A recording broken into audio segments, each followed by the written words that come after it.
पति पत्नी और वो शिक्षापद कहानी। पति अभी नहा ही रहा था कि तभी फोन पर मैसेज टोन बजी। पत्नी मोबाइल के पास में ही खड़ी थी।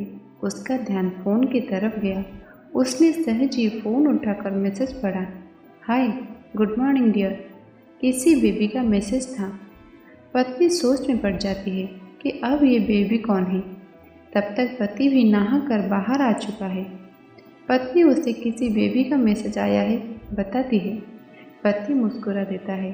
फ़ोन उठाकर उस मैसेज का रिप्लाई करता है, hi baby, how are you, और अपने काम में लग जाता है। इस रिप्लाई को भी पढ़ती है।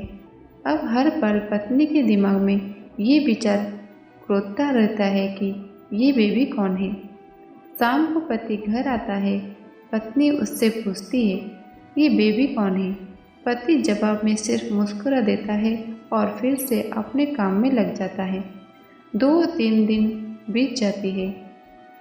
उन विचारों ने अभी तक पत्नी का पीछा नहीं छोड़ा था और फिर से पति के मोबाइल पर फिर एक बार बेबी का मैसेज आता है, आज तुम मिलोगी कि नहीं, तुम्हारी बहुत याद आ रही है। इस मैसेज ने आगे में घी का काम किया।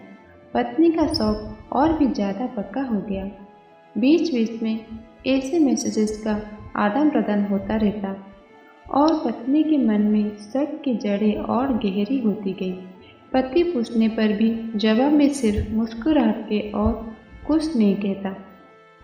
ये शक गुस्सा बनकर तब ज्वालामुखी की तरह फट पड़ता है जब एक दिन उसे अपने पति की जेब में सिनेमा की 2 टिकट मिलती है।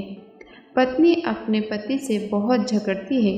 पति उसे समझाने की कोशिश करता है लेकिन वो कोई भी बात सुनने को तैयार नहीं है। पति को भी उस पर गुस्सा आ जाता है और ये झगड़ा और भी ज़्यादा बढ़ जाता है। गुस्से में पति घर से बाहर निकल जाता है। पत्नी का गुस्सा पति से कई गुना ज़्यादा है। तुरंत वो अपना सारा सामान पैक करती है। एक चिट्ठी लिखती है कि मैं मायके जा रही हूँ हमेशा के लिए, और पति का घर छोड़कर चली जाती है। गुस्सा शांत होने पर जब पति घर आता है तो चिट्ठी पढ़कर उसकी होश उड़ जाते हैं। 10 दिन बीत जाते हैं और गांव के उस घर पर डोरबेल बजती है जहां पत्नी रहने चली गई है। पत्नी दरवाज़ा खोलते ही दरवाजे पर 10 साल की एक छोटी बच्ची हाथों में चिट्ठी लिए खड़ी है। वो पत्नी को वो चिट्ठी देती है। बच्ची से वो चिट्ठी लेकर पत्नी चिट्ठी खोल कर पढ़ती है। डियर वाइफ, जिस बेबी की वजह से हम दोनों में इतने झगड़े हुए और तुम हमारा घर छोड़कर यहाँ चली आई, ये बच्ची जो अभी तुम्हारे सामने खड़ी है वो वही बेबी है। अनाथ आश्रम की एक प्यारी बच्ची। इसके साथ में बातें करता था, सिनेमा जाता था। पहली बार जब तुमने बेबी के बारे में पूछा था तो मैंने जानबूझकर तुम्हें नहीं बताया था।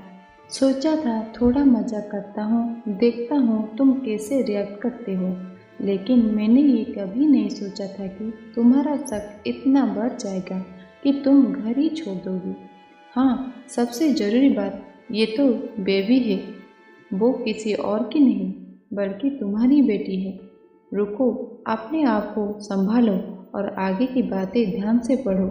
हमारी शादी के 2 साल पहले की ये बात है। तुम अपने कॉलेज के लास्ट ईयर में थी। तुम्हारे प्रोफेशन में नोटिस लेने के बहाने तुम्हें बुलाया था और तुम्हें चाय में इन नशीली दवा पिलाकर ना करने वाला काम किया था। इसमें तुम्हारी कोई गलती नहीं की थी, लेकिन कुदरत ने अपना काम किया और तुम्हारे पेट में इस बेबी को डाल दिया। काफ़ी प्रयास करने पर भी आवर्षण नहीं हुआ तो तुम्हारे घर वालों ने समाज के डर से तुम्हें 6 महीने तक घर में ही रखा। तुम्हारे पिताजी खुद एक डॉक्टर हैं, इसलिए ये बिना मांगा बच्चा बड़ी आसानी से बिना किसी को कानों कान खबर हुए इस दुनिया में आया। भविष्य में तुम्हारी शादीशुदा जिंदगी में कोई प्रॉब्लम ना हो